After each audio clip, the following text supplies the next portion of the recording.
Hello everyone.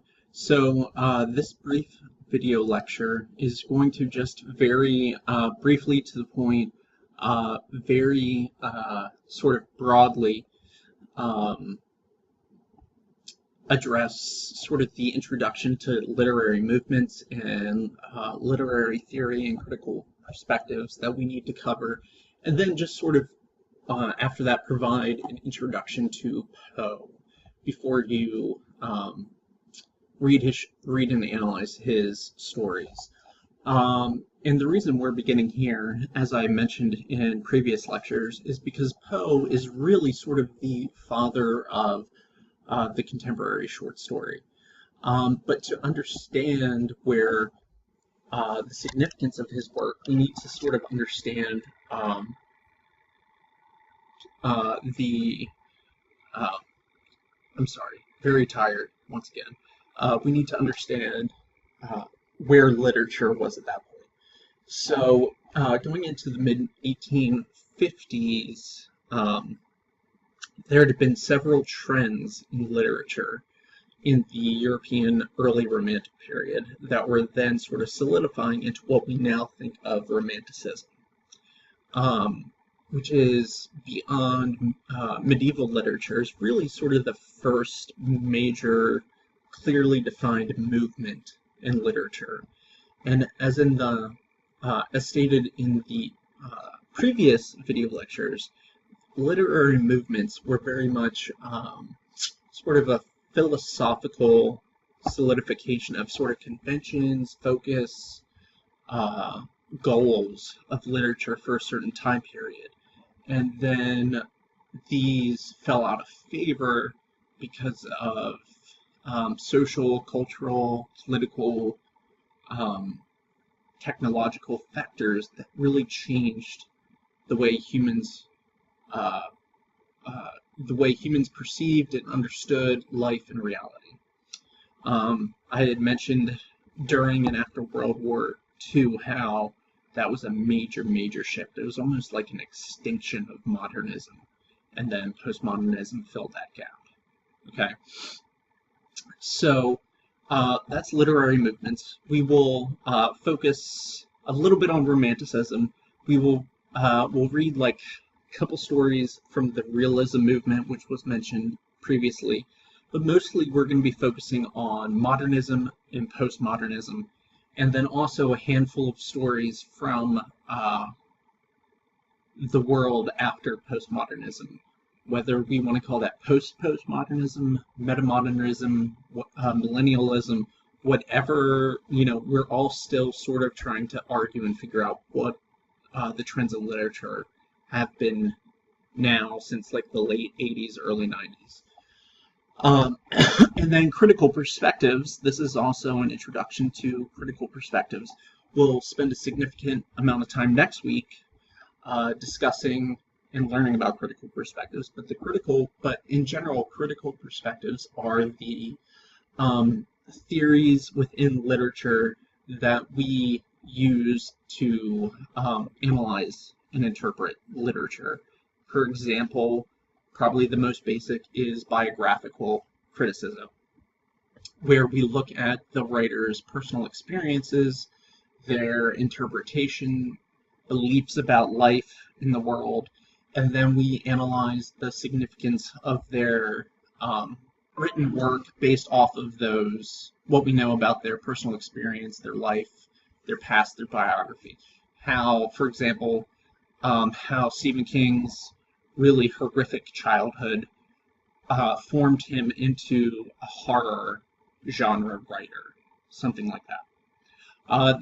That's actually a really good segue into Poe. Poe had a very difficult and tragic life, and that very much influenced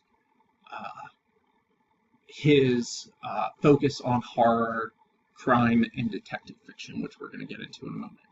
So Romanticism in general began in Britain. It was a shift in 18th century Britain regarding sensibility and feeling resulted in the rise of Romanticism. So based off of the early Romantic period, the next step was really to solidify these ideals and this focus on nature, life, emotions, and the experience of life that is thoughtfully interpreted on a personal level. Okay. That being said, there's still a lot of disagreement about Romanticism. There's a lot of differing characteristics and conventions. What I have listed here are often sort of the generalized, accepted ideas of what Romanticism can embody. So, Romantic literature often has fanciful, bizarre, or exaggerated elements. A lot of ghost stories, or Moby Dick's a great example of a whale exhibiting human emotions such as, well, implied human emotions like vengeance type of thing.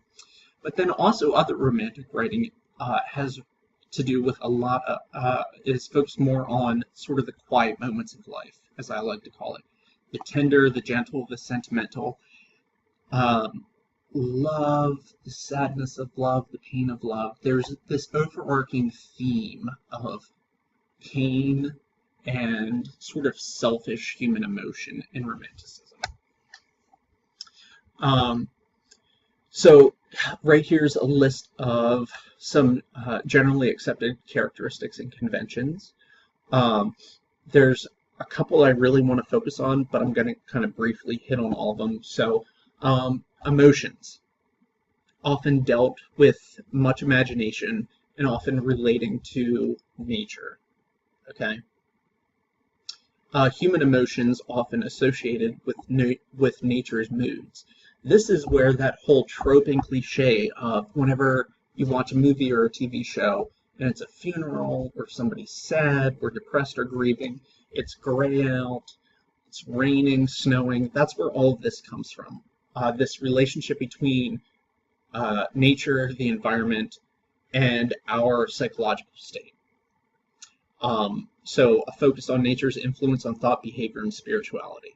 So a lot of Romanticism specifically deals with the relationship between the environment and human experience. Okay. Furthermore, there's a focus on the psychological needs of the individual. A lot of Romantic writing is very selfish in nature.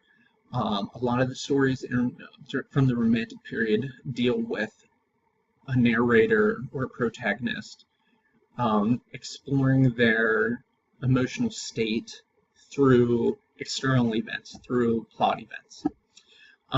What's important, though, what I really want to focus on is, and this wasn't intentional from the writers of that time, but just sort of happened, is that almost across the board, there's this almost universal theme of the sickness of spirit and of the soul.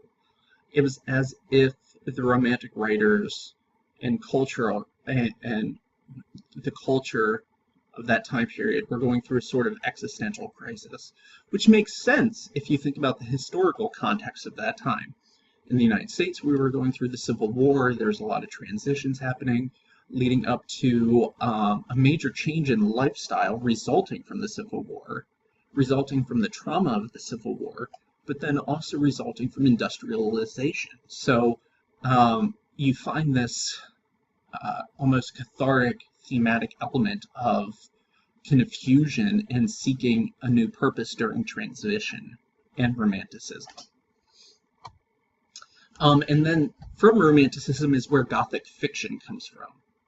Okay, Gothic fiction is generally it's Romanticism with a focus on not a focus on nature as we understand it, but a focus on the unknowns of nature. So the metaphysical, the preternatural, which then led to a lot of stories and focus being put on decadence, horror, the macabre, the crepuscular, and the necropolitan, which led into a fascination with the danse macabre. So, without getting into too specific details, what this means is that during this period of angst and uncertainty, of ennui, This uncertainty, this cultural uncertainty, especially in the United States, because of the upheaval and the transitions of the time, led to this interest in in madness, psychology of fear, suffering, cruelty, violence, crime, torture, murder.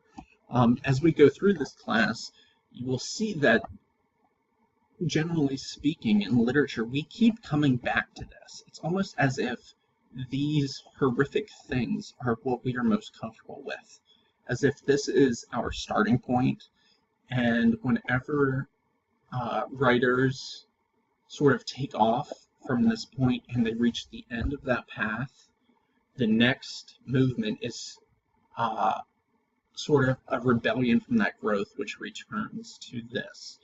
I'm not a sociologist, I'm not an anthropologist, I have experience in psychology, but this should tell you a lot about humanity, once again. Okay? So, at this time, there was a lot of rejection of the Age of Reason. Science was advancing. Scientists were explaining phenomenon that a lot of society was not willing to accept. And at this time, we saw this popular rise of monsters, of devils, wizards, vampires, Satanism. This is when Bram Stoker wrote Dracula, which has become a fundamental part of American storytelling. The ghost story became hugely popular at this time as a result of the massive amount of death from the Civil War. People were not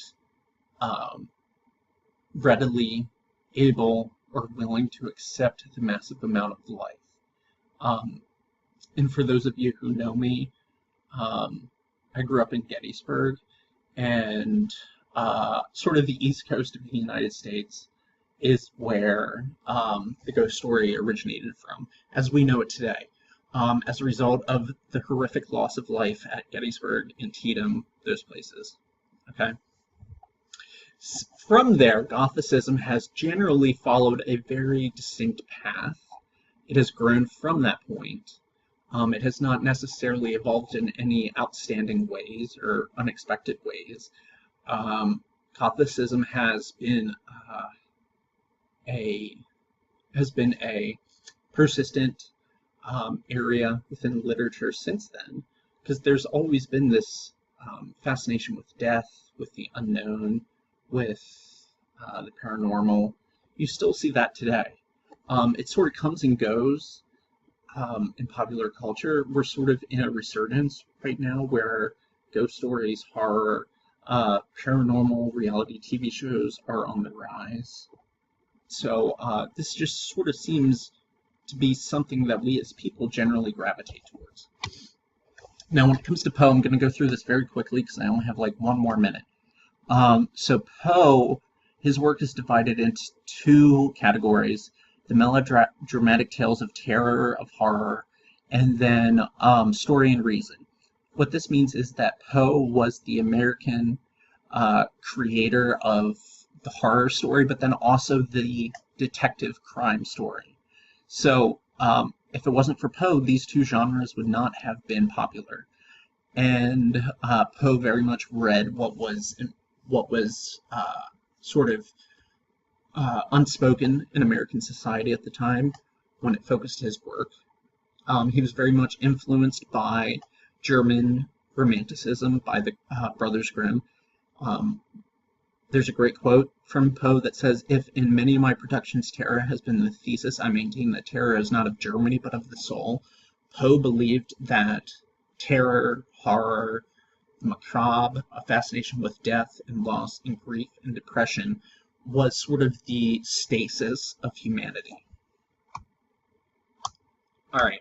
I'm going to stop there. I'm going to have to record a second video very briefly.